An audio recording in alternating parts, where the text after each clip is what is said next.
Abra sua Bíblia comigo em Tiago, capítulo 3.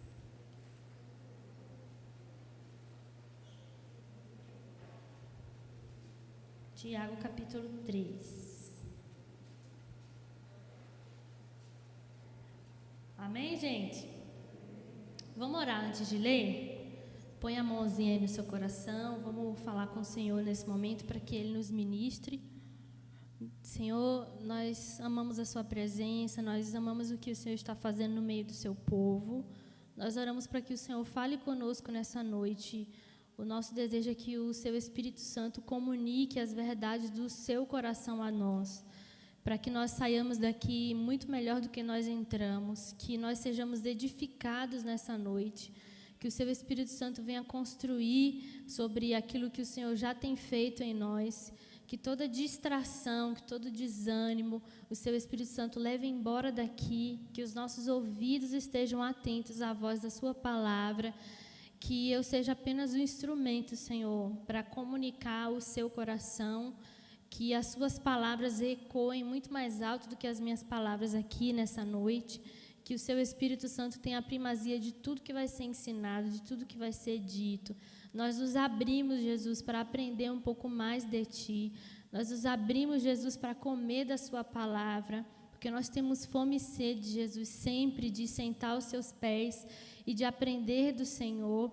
Oh, Jesus, eu oro contra toda resistência com relação à Sua palavra, que o nosso coração esteja como um coração de carne, amolecido e disponível para aquilo que o Senhor quer fazer em nós, que a nossa mente se abra completamente para receber um pouco mais de conhecimento do Senhor, que o seu Espírito Santo flua com liberdade nessa noite sobre as nossas vidas, em nome de Jesus. Amém. Versículo 13 diz assim, Tiago 3,13: Quem entre vós é sábio e inteligente? Mostrem mansidão de sabedoria, mediante condigno proceder as suas obras. Se, pelo contrário, tendes em vosso coração inveja amargurada e sentimento faccioso, nem vos glorieis disso, nem mintais contra a verdade. Esta não é a sabedoria que desce lá do alto. Antes é terrena, animal e demoníaca. Pois onde há inveja e sentimento faccioso, aí há confusão e toda espécie de coisas ruins. A sabedoria, porém, lá do alto, é primeiramente pura, depois pacífica, indulgente, tratável, plena de misericórdia e de bons frutos, imparcial e sem fingimento. Amém? A gente sabe, né, que o livro da Bíblia que mais fala sobre sabedoria é Provérbios. E muitas vezes a gente, mesmo lendo Provérbios, né, a gente tem a tendência de interpretar errado o real significado do que é sabedoria. Então, muitas vezes até, eu acho que por falta de discernimento, né, por falta de ter uma mente um pouco mais aberta ou uma visão mais clara das coisas, a gente acaba, por exemplo, usando alguns textos do livro de Provérbios para justificar alguns comportamentos nossos que não são muito legais. Por exemplo, um texto muito clássico de Provérbios é Provérbios 17, capítulo 28, que fala que quando o tolo se silencia, ele passa por sábio, ele aparenta ser sábio. Então, né, as pessoas que têm dificuldade com domínio próprio, ou são pessoas, né, que não são tão sábias assim, como eu, às vezes, como você também, a gente se vale desse texto e pensa assim, então, se a Bíblia está dizendo que quando eu fico quietinha, ou quando eu fico calada, ou quando eu deixo de tomar uma atitude, eu passo por sábia, ao invés de ter domínio próprio, eu simplesmente vou ficar calada. É esse tipo de mentalidade que a gente tem, não é? Fala a verdade. Fala a verdade. Principalmente quem tem problema com fofoca, principalmente quem tem problema aí com a língua solta, que fala demais, pensa assim, não, eu vou ficar quietinho, porque quietinho eu passo de sábio. Eu transmito uma imagem de que eu sou sábio. Na verdade, esse comportamento é um comportamento superficial, Porque apesar de você parecer sábio, a essência do seu ser vai continuar sendo a de um tolo. Então, por causa dessa mentalidade, a gente acaba tendo a ideia de que uma pessoa sábia ou de que uma pessoa prudente e zelosa é uma pessoa passiva, é uma pessoa que não toma nenhuma atitude, é uma pessoa excessivamente prudente, é uma pessoa excessivamente zelosa. Então, a gente começa a dizer que são sábias as pessoas que são covardes. E o significado bíblico para a sabedoria não é esse. O versículo 13, ninguém faz cara de af, não. Todo mundo sorrindo, alegria, felicidade. O versículo 13, Tiago, ele deixa isso muito claro, né? Ele deixa claro que sabedoria não é falta de atitude, sabedoria não é covardia. Ele fala, quem é sábio e inteligente? E aí ele responde, porque obviamente é uma pergunta retórica. Quem for sábio e inteligente, mostre em mansidão de sabedoria, mediante com digno proceder as suas obras. Essa última parte do versículo, mediante com digno de proceder as suas obras, está muito em concordância com todo o contexto do livro de Tiago. Tiago vai falar um pouco sobre a importância das obras aliada a uma fé sadia. Então, se eu tenho fé em Deus, né, em coerência com a fé que eu tenho, é necessário, sim, que eu tenha e que pratique boas obras. A lógica é a mesma para a sabedoria. Se você é sábio, se você é inteligente, as suas atitudes, né, e não a sua covardia, elas devem demonstrar sua sabedoria.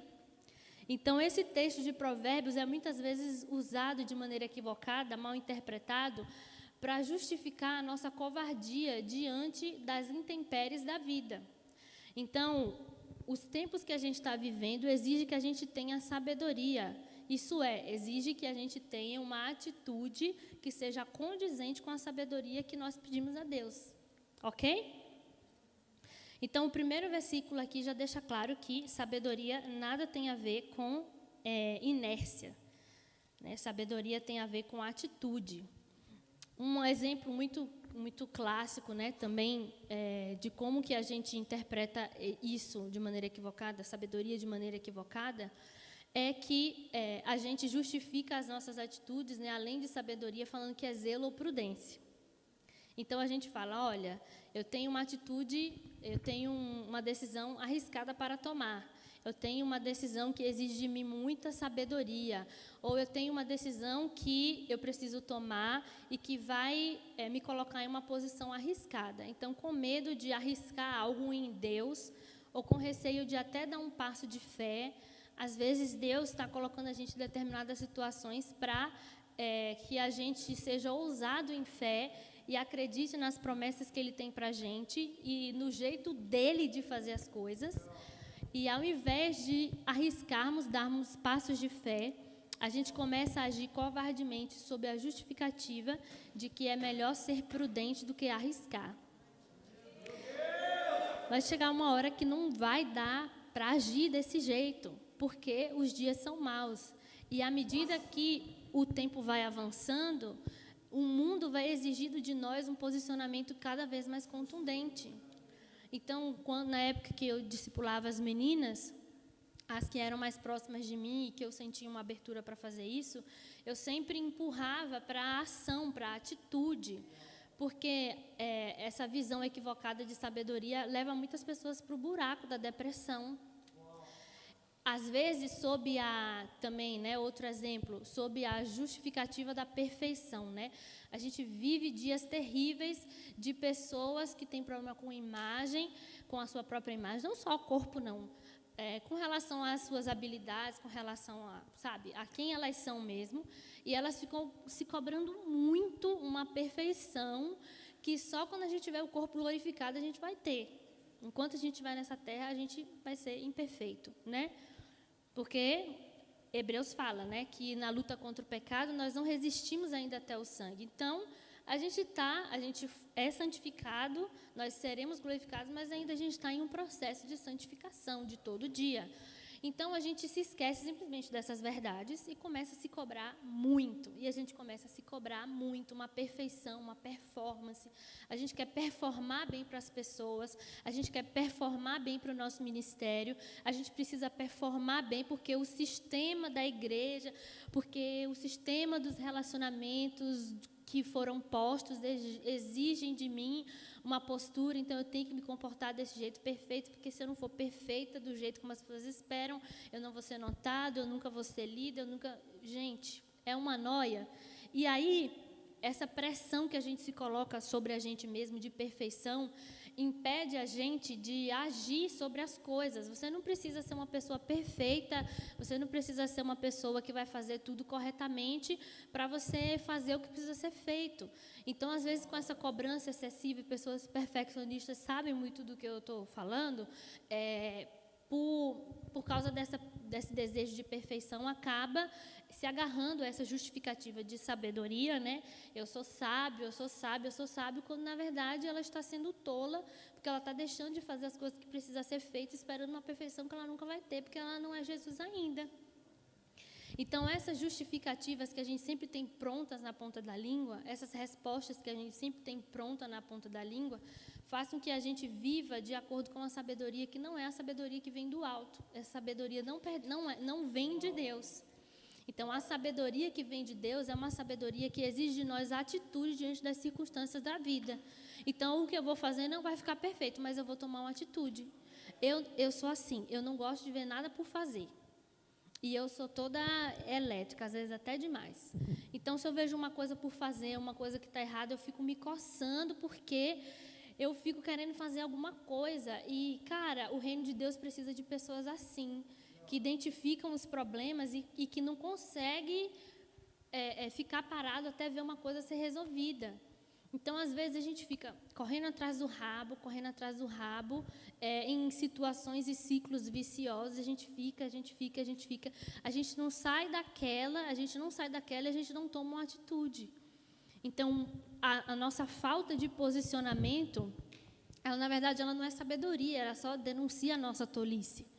Então, toda a sabedoria que provém de Deus te empurra para você tomar uma atitude. A gente fica esperando que o Espírito Santo mude a nossa vida, que todo culto Jesus mude a nossa vida. E a gente ora, Jesus muda a minha vida, Jesus muda a minha vida, Jesus muda a minha vida. Você mude a sua vida. Você mude o seu jeito de ver as coisas. Você tome uma atitude, você saia da inércia. Você se levante, você se posicione.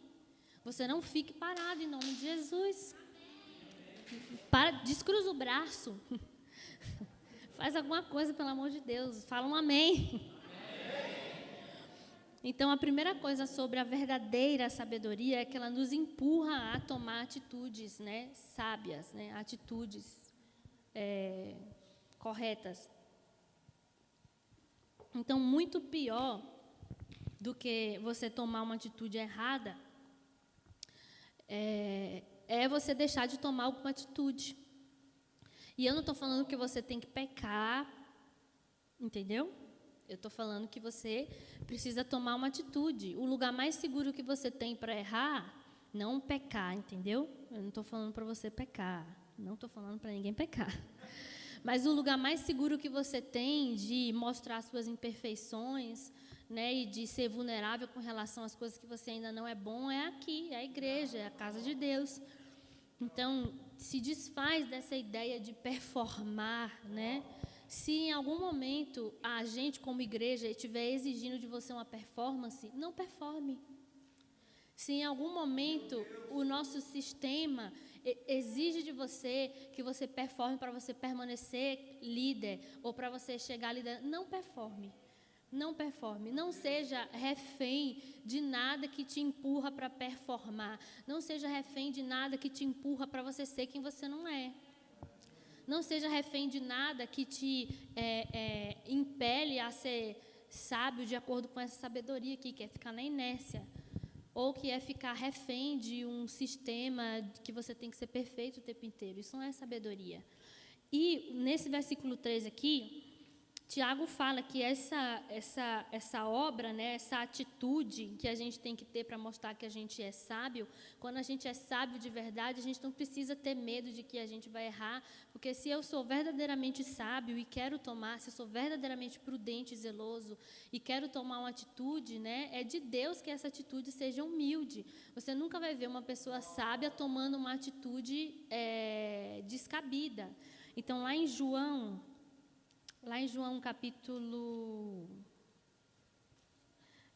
capítulo 2, dos versículos 13 ao 17, a gente vai ver um episódio de Jesus sendo extremamente sábio, só que não convencionalmente, né?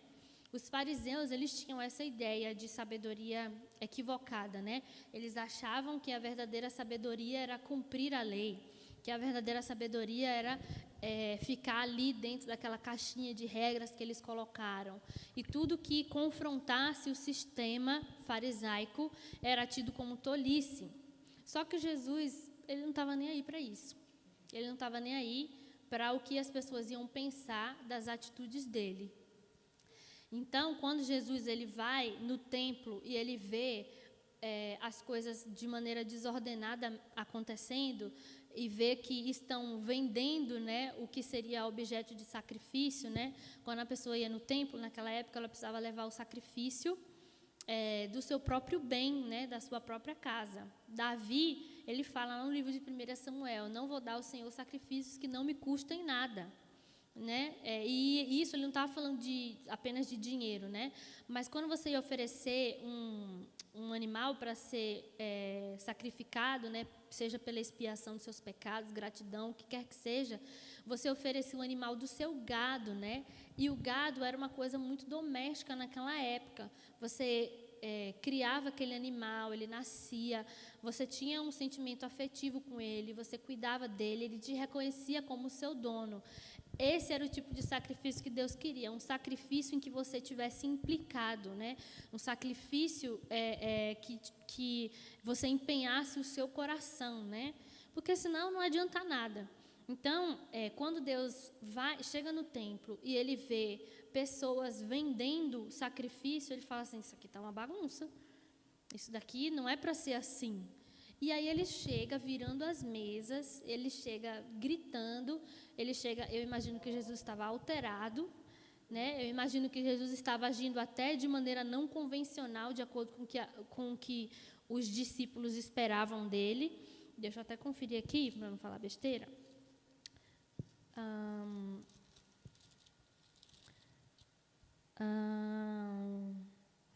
Aí, versículo 17... ele fala, o zelo da tua casa me consumirá. Aí no versículo 18, os judeus perguntam, né? Na verdade não os discípulos, os judeus, que sinal nos mostra para fazeres essas coisas? Então eles ficam espantados e viram para Jesus e falam assim, o zelo da sua casa te consumirá? Como assim? Por que você está agindo desse jeito? O que justifica você agir dessa forma? Como assim você vai ser consumido pelo zelo o zelo da sua casa vai te consumir? Eles estavam cheios de perguntas, eles não imaginavam que Jesus ia agir daquele jeito. Então, se coloque numa situação onde você está diante de Jesus e ele está agindo de maneira alterada, ele está agindo de maneira incisiva, ele está agindo de maneira impositiva. Se você vê um homem agindo desse jeito, ou chegando, imagina uma pessoa chegando na igreja e começa a destruir tudo, independente da justificativa que aquela pessoa tenha, a gente vai ficar, no mínimo, espantado. Então, muitas vezes, nós temos nos posicionado dessa maneira, de como os judeus se posicionaram, de crítica a comportamentos que a gente julga não ser sábio, porque a nossa sabedoria, ela é disfarçada de uma humildade que não é humildade. Então, a gente fica achando que uma pessoa sábia é aquela pessoa extremamente comedida, é aquela pessoa que não se enraivece, é aquela pessoa que não age, é aquela pessoa plena em todos os momentos. Uma pessoa plena em todos os momentos que põe a raiva para fora, ela tem problema psicológico, sinceramente. Porque se você ficar acumulando raiva durante muito tempo, ainda que seu motivo seja banal, o que quer que seja, se você fica acumulando a raiva todo o tempo e você, sabe, nem ora por aquilo, nem coloca aquilo aos pés de Jesus, você vai ter uma síncope, meu filho, vai se tratar, que daqui a pouco você vai ter uma ansiedade. Então, a gente precisa enxergar as coisas de acordo com os parâmetros de Deus. A gente não pode julgar o que é sabedoria, o que não é sabedoria, de acordo com aquilo que eu acredito ser verdade, de acordo com aquilo que são os meus parâmetros. Então, aqui a gente tem um comportamento de Jesus que é extremamente fora do padrão, mas que é extremamente sábio, que é extremamente condizente com o coração do Pai. E essa sabedoria de Jesus aqui, porque Jesus estava sendo sábio aqui, ela é demonstrada na atitude dele de fazer a coisa correta. Independente do que vai parecer que essa coisa é correta. Se você vai parecer maluco, se você vai parecer doido, se você vai parecer alterado. Se a sua atitude condiz com o coração de Deus, com as Escrituras, a sua atitude é a atitude mais sábia que tem para tomar. Independente do que você vai parecer. Então, eu queria desconstruir essa ideia nessa noite de sabedoria que é passiva, de você ficar o tempo inteiro calado, só apanhando da vida e, é assim mesmo, porque é assim mesmo que eu tenho que aceitar tudo. Não tem que não. Amém? Aí, os versículos 14 ao 16, ele continua falando, né?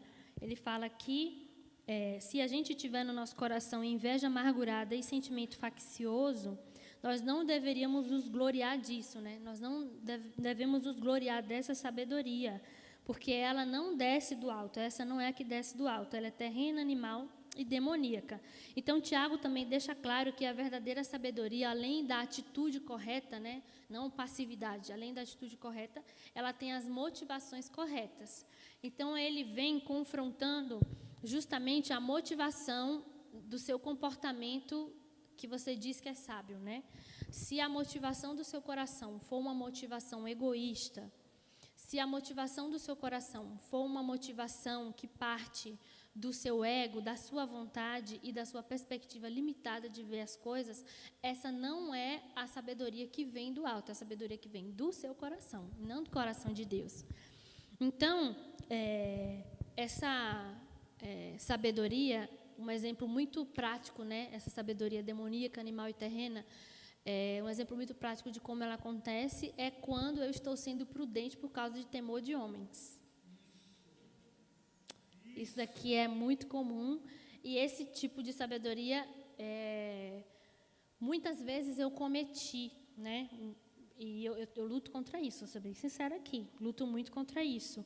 De não agir com prudência com base no que o outro vai pensar, né? Que é o que eu estava falando aqui.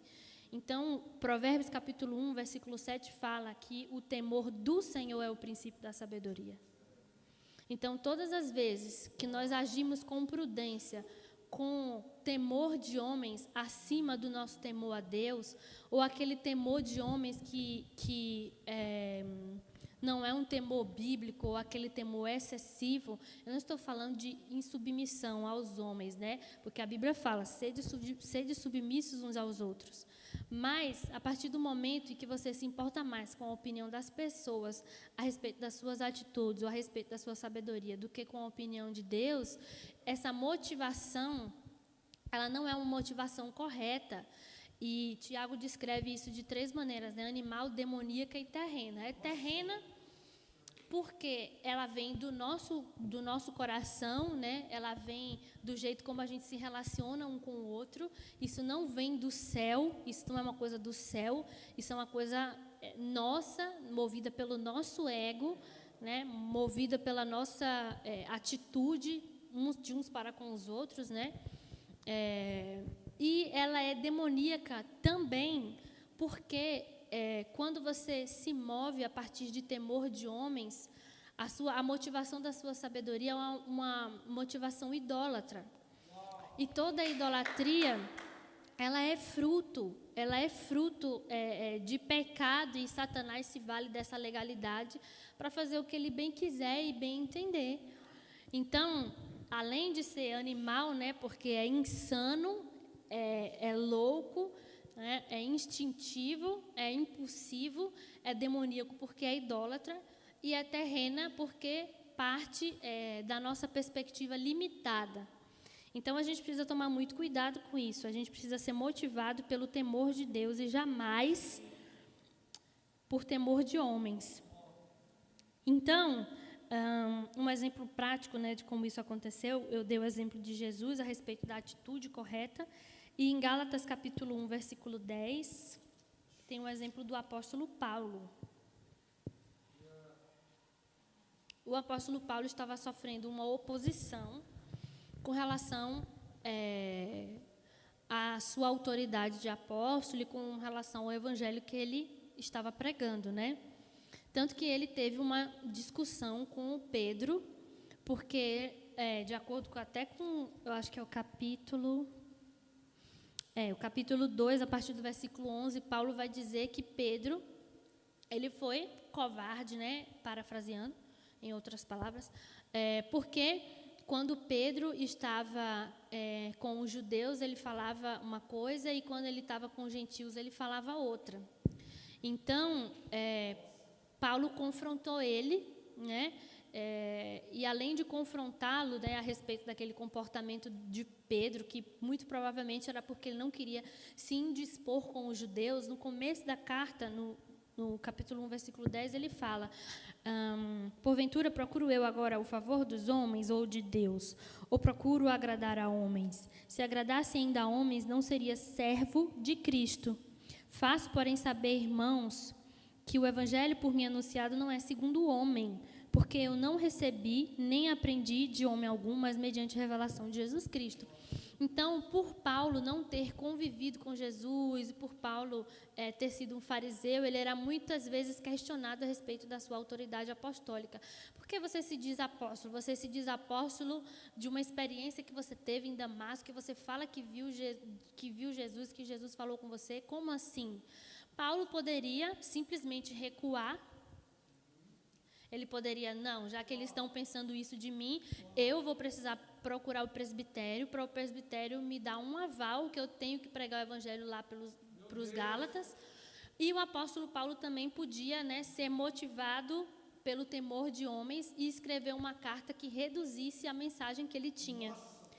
Então, ele fala que, olha, eu não quero agradar a homens porque eu sou o servo de Cristo. Isso fala a respeito da motivação do coração de Paulo e a respeito de quem Paulo adorava. Ele descarta essa possibilidade de uma sabedoria baseada em temor de homens, que é idólatra, que é demoníaca. Então ele fala, eu sou servo de Cristo, eu não procuro agradar os homens, eu vou pregar o evangelho do jeito como ele me foi dado. E ele foi extremamente sábio em fazer isso aqui. Tantas outras vezes, né? Com a igreja de Coríntios também, ele foi muito incisivo, né, tanto na primeira carta como também na segunda, e ele fala para a igreja aos Coríntios, ele fala, cara, nós estamos abertos para vocês, a gente não está triste com vocês, a gente não está sendo falso com vocês, mas vocês estão presos nos seus afetos. Vocês estão limitados por causa do sentimento de vocês. Então, muitas vezes, a gente age como a igreja de Coríntios. A gente é limitado por aquilo que a gente sente. A gente é limitado pelo nosso ego. A gente é limitado, muitas vezes, por sentimentos que nem são verdade. Tristeza, angústia, sentimento de inveja, sentimento de ciúme. Quando a gente se move a partir disso, a gente está limitado. E o apóstolo Paulo fala à igreja de Coríntios, cara, não se limitem, se abram para a gente, pelo amor de Deus, se abram para o evangelho, se abram para a verdadeira sabedoria, não estejam limitados. Então, em nenhum momento o apóstolo Paulo foi limitado em suas motivações a respeito do sentimento que ele tinha. E olha que o cara recebia muita pedrada. Ele apanhou, ele foi preso, ele foi caluniado, ele foi expulso de alguns lugares, ele sofreu com naufrágios. Então, ele tinha passado por muitas coisas, mas o coração dele permanecia movido pela coisa certa, que era o temor do Senhor. Então, a verdadeira sabedoria, que é a sabedoria que vem do alto, né, e que é dom de Deus, né, não é nenhum mérito nosso, e Tiago fala isso no capítulo 1, versículo 17, que toda boa dádiva e todo dom perfeito vem do alto, do Pai das luzes, né? Então, e ele também fala, olha, se você não tem sabedoria, peça que Deus vai te dar de maneira liberal. Então, essa sabedoria que vem do alto, do Pai das luzes, ela é uma sabedoria que te empurra a tomar uma atitude e uma sabedoria motivada pela coisa certa, né? Uma sabedoria que vem de Deus. E aí, no capítulo 17, no versículo 17 do texto de Tiago 3, ele encerra falando a respeito das características da verdadeira sabedoria, né? A sabedoria, porém, lá do alto é primeiramente pura. Então, ele destaca a característica da pureza, né, da sabedoria, em detrimento das outras características. Ele fala, olha, a sabedoria é primeiramente pura e depois ela é assim, assim, assim, assim. Eu vou me ater só ao puro aqui e aí depois você estuda o restante. Mas eu estava até falando isso no meu Instagram e eu vou gravar um podcast sobre isso. Se você quiser ouvir mais, vai lá no meu podcast. O Tiago vai editar. Então, o conceito que a gente tem de pureza também é um conceito muito limitado, porque quando a gente pensa em pureza, a gente pensa em pecados de ordem sexuais. Mas ser puro não é apenas ser livre de pecados sexuais. Ser puro é ser uma pessoa sem mistura. Ser puro é ser alguém livre de qualquer outro tipo de influência que não seja Jesus. O que é ter uma mente pura? Não é ter uma mente apenas livre de pensamentos sexuais. Isso aí é o básico, isso aí é o feijão com arroz. Ser realmente puro é ter uma mente que não tem sofisma, uma mente que não é misturada com a sua própria experiência de vida, com os seus traumas, com a sua perspectiva, com a sua criação. O conceito de pureza ele é muito fundo, porque ele exclui qualquer outra fonte que não seja o próprio Deus, de modo de pensar, de modo de agir. Então, e às vezes até são coisas, né, legítimas. Por exemplo, tem muita coisa da minha criação que foi muito positiva e que não é nem errado e nem correto, que é da minha criação, do modo dos meus pais verem as coisas, o lugar onde eu cresci, a região onde eu cresci.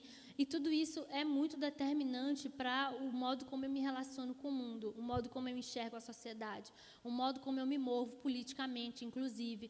É uma série de coisas, sabe, que não são erradas, que são lícitas. E eu não estou dizendo para você anular essas coisas da sua personalidade, pelo contrário, né? Seja fiel às suas origens, ao lugar onde você veio, como eu sou fiel às minhas, e eu serei sempre, vou sempre comer acarajé, e é isso. Mas, a respeito de uma mentalidade que consegue ser completamente livre, consegue fazer separação dessas coisas para ter completamente a mente de Cristo. Então, eu sei que a mente de Cristo não é uma mente limitada a Salvador, a casa onde eu nasci. A mente de Cristo é muito grande, a mente de Cristo é ilimitada. Então, quando eu penso ou quando eu tomo uma atitude baseada nesse tipo de crença, baseado, né, no lugar onde eu vim, e não com a mente de Cristo, eu estou sendo, mais uma vez, como o apóstolo Paulo falou, limitada nos meus afetos, nos meus sentimentos. E eu preciso lutar para ser pura. Eu preciso lutar para que a influência da mente de Cristo na minha vida seja maior que a influência do lugar de onde eu vim.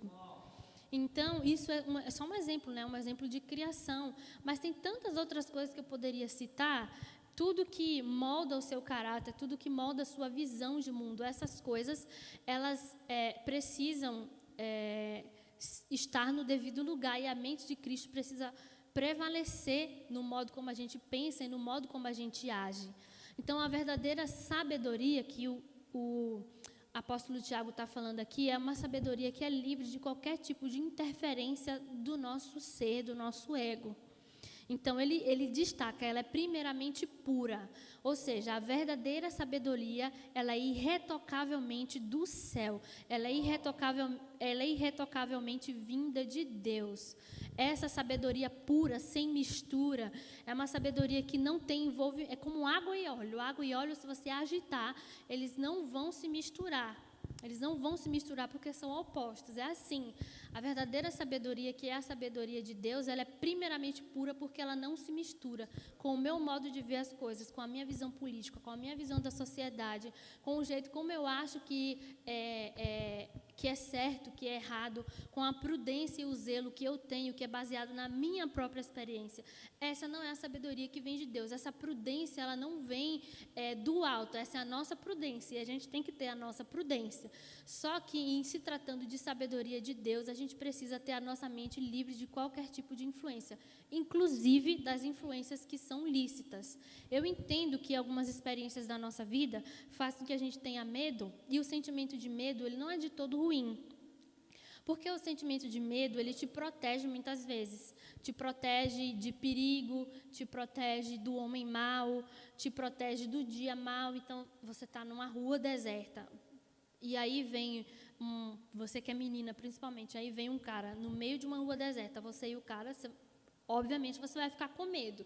Aquele sentimento de medo vai te levar a pensar em possíveis saídas para que, se aconteça alguma coisa, você tente se esquivar, você tente fugir, você tente fazer alguma coisa para sair daquela situação. Então, o medo, ele não é de todo ruim. O problema é que a gente não sabe lidar com medo. O problema é que a gente deixa o medo guiar toda a nossa vida. Então, o medo, quando a gente permite que ele vá fundo desse jeito em que a gente ele passa da função de proteção. Ele começa a guiar decisões que não necessariamente são de defesa. E a gente começa a ficar inerte, parado na vida, porque a gente tem medo das coisas. Isso não é de Deus, isso é demoníaco, isso é satânico.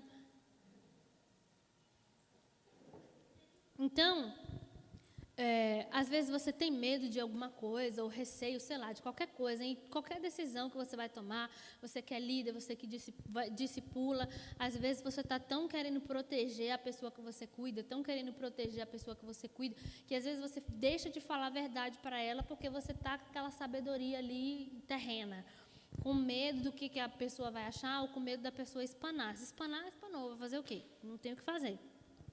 Então, a gente precisa agir em conformidade com a sabedoria que vem do alto, que é irretocavelmente pura, que é sem mistura.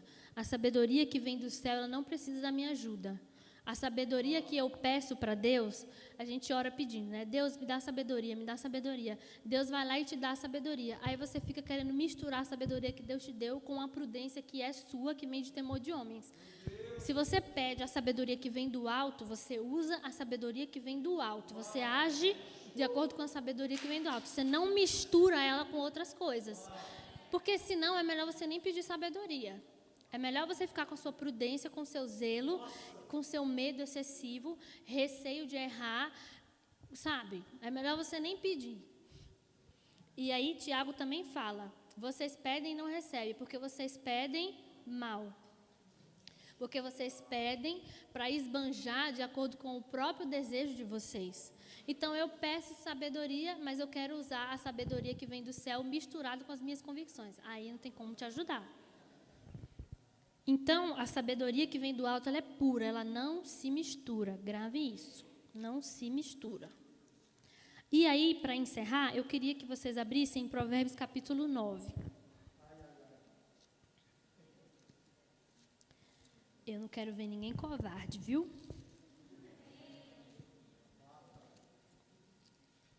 Gente, é sério, eu sinto o cheiro de gente acomodada.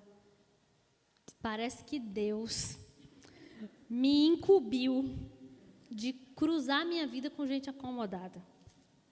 Eu fico nervosa. Eu fico muito nervosa. Eu fico nervosa. Sabe por quê? Porque às vezes são coisas tão simples, gente. Coisas tão... Às vezes a nossa mente se prende em embaraço que é tão pequeno, que é tão pequeno. Às vezes a gente fica parado em determinados sofismas que são tão limitantes, a gente deixa de atingir o nosso potencial máximo, a gente deixa de crescer, a gente deixa de frutificar. É que nem a parábola dos talentos, né? Deus confia talento para a gente, e a gente, com aquela sabedoria, né, com aquela esperteza, ao invés de a gente arriscar e de multiplicar, de frutificar o que Deus deu para a gente fica com medo em terra. A gente fica com receio em terra, com medo de arriscar, com medo de correr risco. E isso é muito ruim. Então, Deus me deu o ministério da pá. Qual é o ministério da pá? Eu vejo uma pessoa enterrando talento, eu cavo e puxo para fora.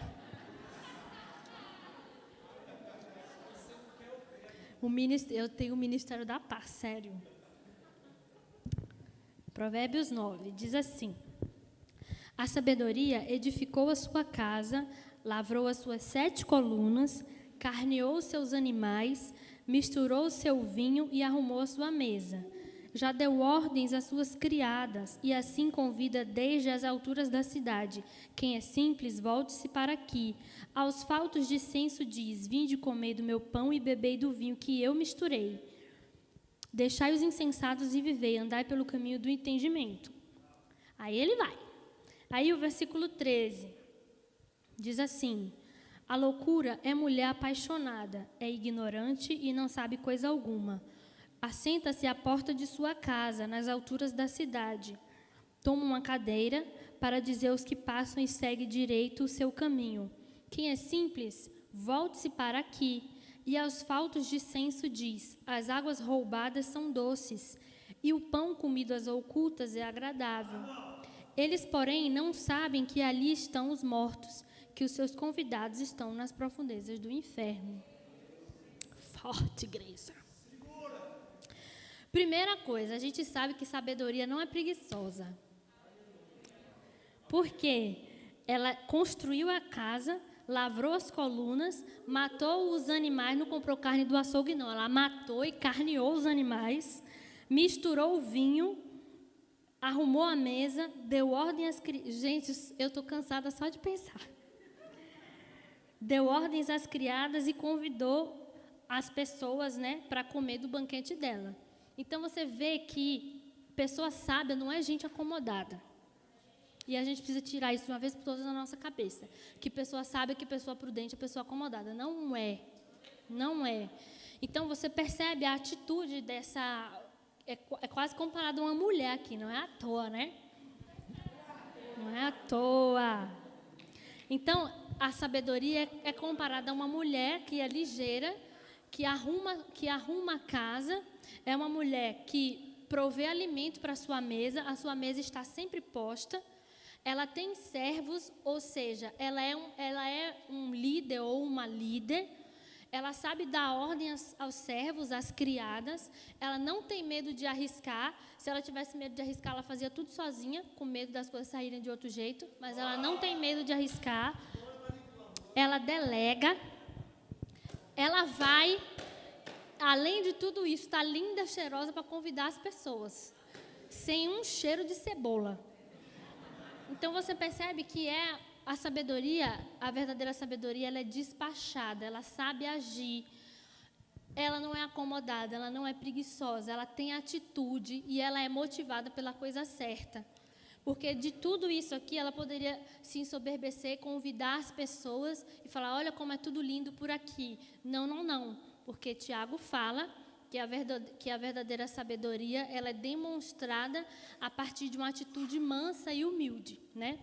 Então, ela faz tudo isso, tem esse jogo de cintura, e o propósito, né, que ela montou a mesa é convidar as pessoas para comer do seu pão, é convidar as pessoas para sentar à sua mesa, é convidar as pessoas para derramar aquilo do que ela tem de mais sabedoria.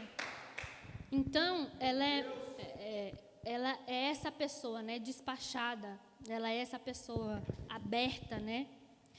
Já a loucura é uma mulher claramente acomodada, porque, além de ser ignorante, né, além de não saber nada, ela se senta na porta de casa, é uma pessoa que não tem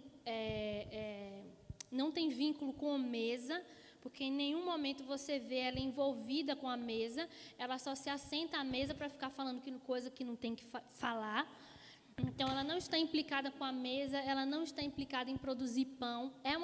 A pessoa ignorante que não tem sabedoria é uma pessoa infrutífera, é uma pessoa que não produz revelação, é uma pessoa que não rompe. Ela fica na porta da sua casa, ela senta, olha isso, ela não faz nada em casa, e ela pega banco, cadeira, fica sentada na porta de casa, e ela fala, presta atenção, e ela fala exatamente o que a sabedoria fala. Ela se senta na porta da casa para convidar as pessoas. Então, perceba que o discurso é o mesmo. Que realmente tem prudência, que realmente tem zelo, realmente as palavras são muito bonitas, mas quando você vai ver o coração, a intenção, né, daquilo, é uma intenção completamente egoísta e, acima de tudo, uma intenção que não é transparente, que não é sincera. Uma das características que o apóstolo Tiago fala, né, acho que é a última, que a sabedoria é sem fingimento. E na NVI, essa tradução, esse sem fingimento é sincero. E isso foi uma coisa que eu preguei lá em Juiz de Fora, né? Eu preguei exatamente essa pregação lá em Juiz de Fora. E uma coisa que é muito clara aqui no discurso da loucura é que ela convida as pessoas para sentar na mesa dela e fala: olha, aquilo que a gente come às ocultas é melhor, aquilo que a gente faz escondido é melhor. Né? É aquela prudência do cão, né? E aí, o que o escritor desse provérbio, ele nos ensina, né? A sabedoria, você entra na casa dela, você vê tudo que ela fez. E está descrito aqui o texto, tudo que ela faz. Olha, ela fez isso, fez isso, fez isso, fez isso, fez isso, fez isso, fez isso. E aí depois, a parte que eu não li, ela também exorta e ela é muito clara no que ela está dizendo. Então, não fica de meias palavras. Já a sabedoria demoníaca, a ignorância, é aquela sabedoria disfarçada de prudência, só que no final das contas te empurra para um lugar onde você não é transparente com as pessoas. Isso é muito sério. Isso é muito sério. Eu aprendi isso nesses últimos tempos, né?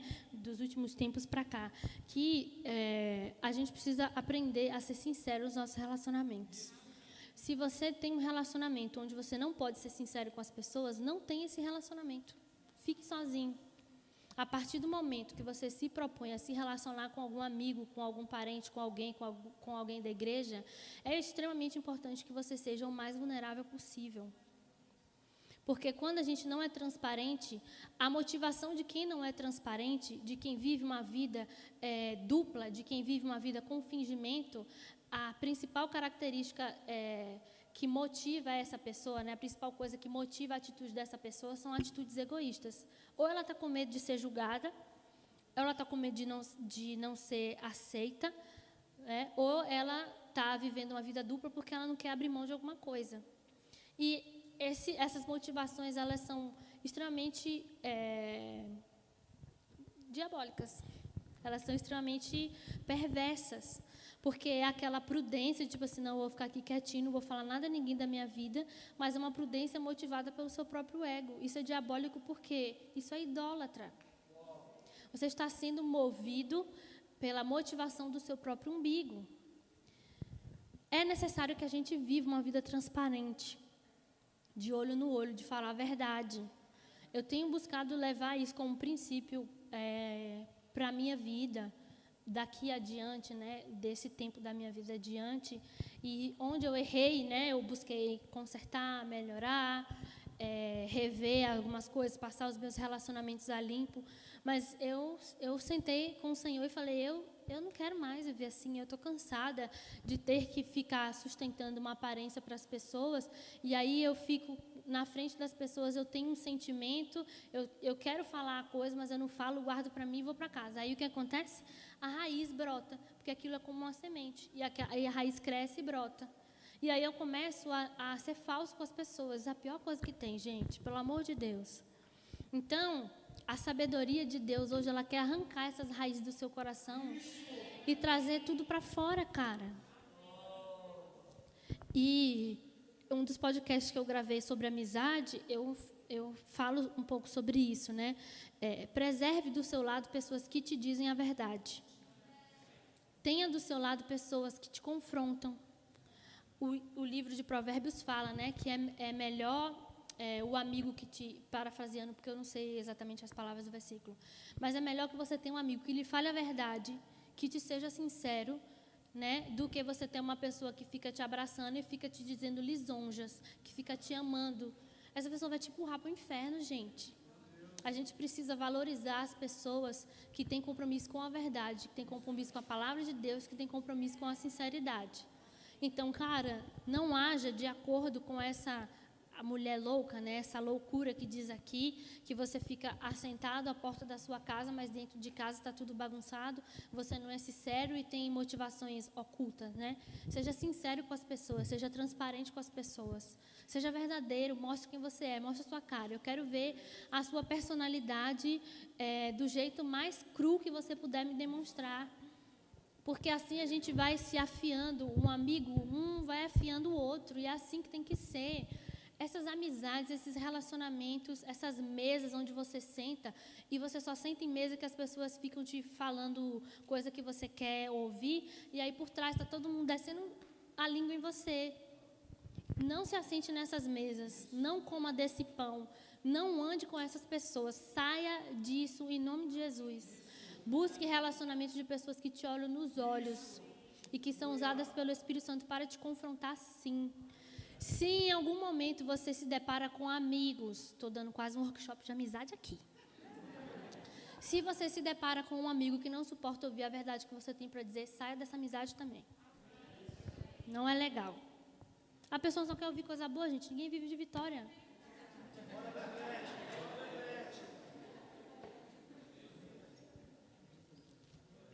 Ninguém vive de vitória. Eu sei que eu tenho defeitos. E, cara, quando eu encontro uma pessoa que me diz, assim, eu também vou ser bem sincera, tá? Você pode cortar essa parte depois, assim, tirar, não precisa não. Pelo fato de eu ser pastora, né? Como é que eu vou explicar isso? Sem... vai intercedendo por mim aí. Muitas vezes eu encontrei algumas dificuldades no meu relacionamento com as pessoas, porque eu percebia que as pessoas ficavam meio assim de me falar as coisas. E eu fico doida com isso, gente. Então, muitas vezes, o temor de homens do outro, ele é tão grande, que ele fica com receio de te dizer a verdade, com medo de te perder. Às vezes, não é nem porque o coração da pessoa é perverso, sujo, não. Às vezes, o outro está tão cheio de se cobra tanto, e às vezes a pessoa é até sozinha na vida, e quer tanto, preservar o seu relacionamento, que ela deixa de ser sincera com você, que ela deixa de ser sincera com você. Então, principalmente para você que é líder, principalmente para você que lidera, preserve uma relação com as pessoas à sua volta de discípulos que também conseguem ser sinceros com você. Porque se a gente tem um líder que não consegue ouvir um liderado a respeito de onde precisa melhorar e ele se sente ofendido, cara, o coração dele já se corrompeu. Porque nós somos servos uns dos outros. Eu entendo que existe hierarquia e que a gente precisa respeitar, mas a verdade dita em amor e aquilo que foi feito para construir não pode ser rejeitado. Então, preserve relacionamentos de pessoas que te levam para mais perto de Jesus. Ah, Prisca, mas eu não consigo, até hoje eu errei, quero consertar, quero ser sincera com as pessoas. Também não vai começar de qualquer jeito, senão vai espantar o povo. Comece do jeito certo, diga a verdade em amor, mas seja sincero, gente, seja sincero, porque os dias são maus. Eu sempre penso muito nessas verdades aplicadas do tempo do fim, né? Imagina a igreja sofrendo perseguição. Imagina a gente no meio da tribulação, uma tribulação danada no nosso corpo, a gente tendo que fugir, que se esconder. Imagina você ter que viver escondido e ter que ser com uma pessoa que não é sincera com você, não tem como. E assim, o inimigo sabe que um dos nossos calcanhares de Aquiles, né, o calcanhar de Aquiles da igreja é a unidade, porque ele não quer ver as pessoas se acertar. Ele não quer ver as pessoas com relacionamentos maduros, quer que as pessoas fiquem o tempo inteiro com relacionamentos infantis. Isso não é de Deus. Então, às vezes, a gente fica com esse comportamento omisso, a gente fica dando brecha para o inimigo entrar nas nossas relações e causar verdadeira destruição. Então, nos tempos do fim, eu não vou ter tempo, eu não posso ficar perdendo tempo com essas coisas pequenas, eu não posso tropeçar em coisa pequena. Imagina, eu vou falar uma coisa bem extrema, tá? Mas imagina que a gente está num bunker escondido, a gente está sendo perseguido, e ali tem 5 pessoas, e aquelas pessoas que estão comigo não são sinceras comigo, nem eu sou sincera com as pessoas. Acabou a igreja. a perseguição acabou ali. Por quê? Por falta dessa coisa, da verdadeira sabedoria, a sabedoria que vem do alto, que te empurra para a transparência. Então, nos tempos do fim, a gente não tem mais tempo, gente, de ser uma igreja que semeia fingimento, de uma igreja que semeia relacionamentos facciosos, semeia politicagem. A gente não tem tempo para isso. Jesus está voltando. Ai, por que isso é importante? Isso é só importante para os meus relacionamentos interpessoais? Não, isso é importante porque você é igreja, você é corpo de Cristo e você precisa ser puro, você precisa ser santo, cara. Não deixa essas coisas serem pedras de tropeço na sua vida, em nome de Jesus. Então, seja como essa sabedoria de Provérbios, capítulo 9. Seja despachado, resolva a sua vida, resolva seu relacionamento com as pessoas. Seja transparente, traga as pessoas para a mesa, alimente as pessoas e vive em conformidade com aquilo que vem do céu. Não confie no seu coração, não confie nas suas percepções. A gente é limitado. A gente é limitado, a gente não sabe tudo. A gente só vê uma parte da coisa. A gente não vê o todo. Nós não somos donos da verdade. A verdade não está comigo, a verdade está com Cristo. O outro na minha vida, o meu amigo, o meu companheiro, ele também é parecido com Jesus. Junto a gente consegue ter uma visão mais ampla. E quando eu caminho com meu irmão, eu tenho mais potencial de enxergar a verdade que existe em Cristo. Porque eu sozinho sou sozinho, mas um cordão de 2, de 3 dobras não se quebra. Então, cara, não perca tempo com essas coisas. Você consegue ser mais sábio quando você vive em uma comunidade que carrega esses princípios e você consegue enxergar pelo olho do outro. Então, não confie nos seus instintos, não confie na sua percepção, não confie no seu jeito de ver as coisas, não confie na sua própria perspectiva e nem no seu próprio planejamento. Escute a voz de Deus. Ouça a voz de Deus, ore para que Deus derrame sabedoria sobre a sua vida. Abra os seus ouvidos e os seus olhos para enxergar a realidade da sabedoria que vem do alto e não permita que a sabedoria que vem do alto se corrompa com o seu ego, com as suas motivações. Preserve a sabedoria que Deus te deu pura e irretocável, em nome de Jesus. Amém? Fica de pé no seu lugar, vamos orar.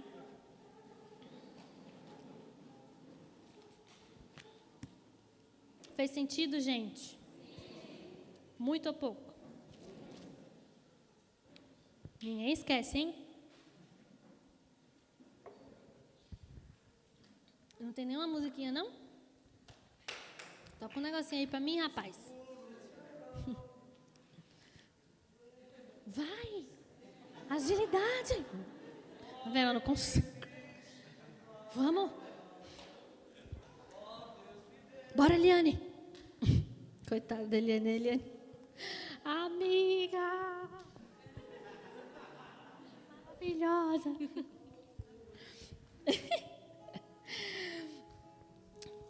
Amém? Põe aí a mãozinha no seu coração, na sua cabeça, na sua barriga, onde você quiser. Vamos orar para que o Senhor derrame uma porção generosa de sabedoria sobre nós essa noite. Senhor, nós nos abrimos completamente para receber a sabedoria que desce do alto. A sua palavra diz, Senhor, que aquele que precisa de sabedoria, peça que a todos o Senhor dá liberalmente, de maneira generosa. Então, estende sobre nós nessa noite, Senhor, uma porção generosa de sabedoria. Estende sobre nós, Jesus, uma porção generosa da sua perspectiva de ver as coisas. Abre os nossos olhos, Senhor, para enxergar como o Senhor enxerga, para pensar como o Senhor pensa, para sentir como o Senhor sente. Jesus, move o nosso coração, inclina o nosso coração à verdadeira sabedoria, a sabedoria que vem do céu, que é pura, que é irretocável. Senhor, não nos permita misturar a sua sabedoria com a nossa própria perspectiva, com as nossas próprias crenças. Oh Jesus, enche o nosso coração de fé, que o seu povo seja um povo de fé, que confia no Senhor, que confia no modo como o Senhor conduz o curso da humanidade. Nós confiamos em Ti, nos seus planos, nos seus propósitos. Jesus, nós sabemos e cremos que todos os seus caminhos são perfeitos. Todos os seus planos são perfeitos, Senhor. Nós confiamos na sua provisão, nós confiamos na sua soberania.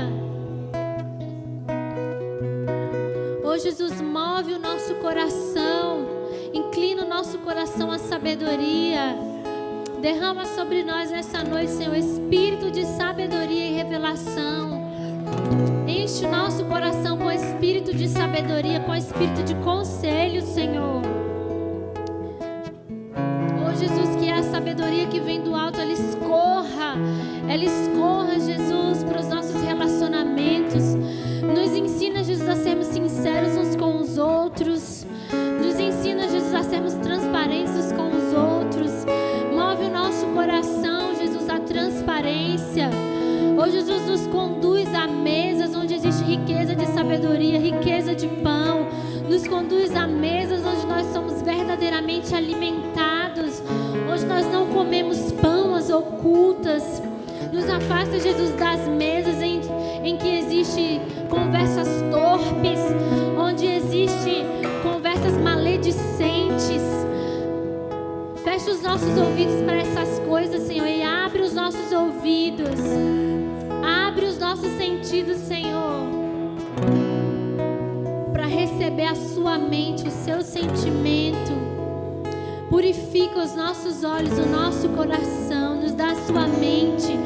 Nós queremos ter plenamente a sua mente, Senhor. Nós queremos pensar como você pensa. Oh, Jesus, nos torna mais parecidos com o Senhor.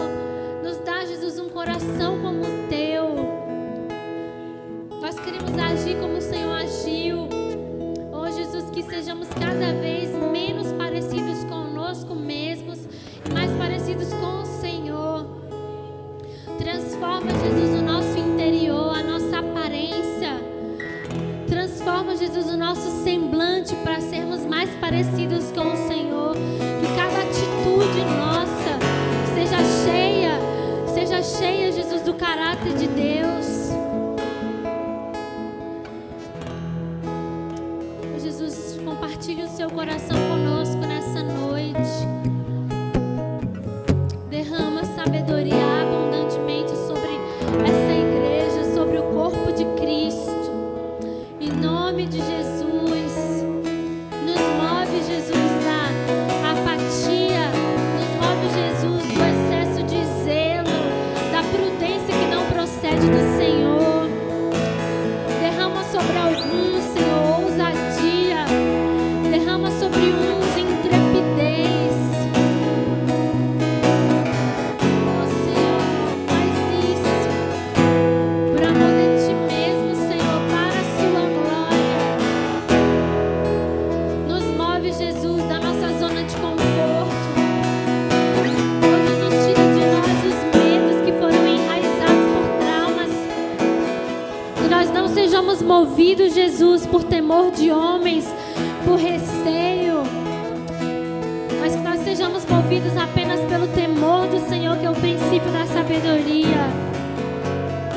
Enche o coração do seu povo de temor pelo Senhor, de temor pela sua face, de temor pelo seu caráter. Esvazia no Senhor do temor de homens. Esvazia no Senhor do temor de homens.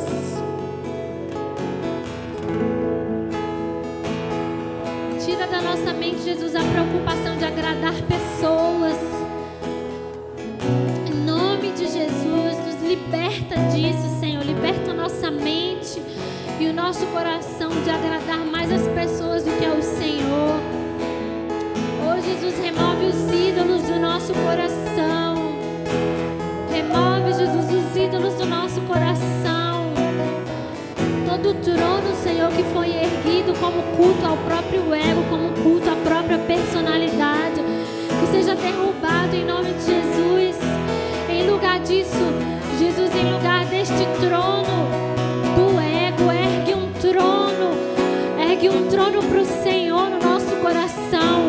Toma o teu lugar nas nossas vidas, Jesus. Toma o teu lugar de senhorio das nossas vidas. Toma, Jesus, o lugar de governo nas nossas vidas. Faça conosco o que o Senhor quiser, em nome de Jesus. Faça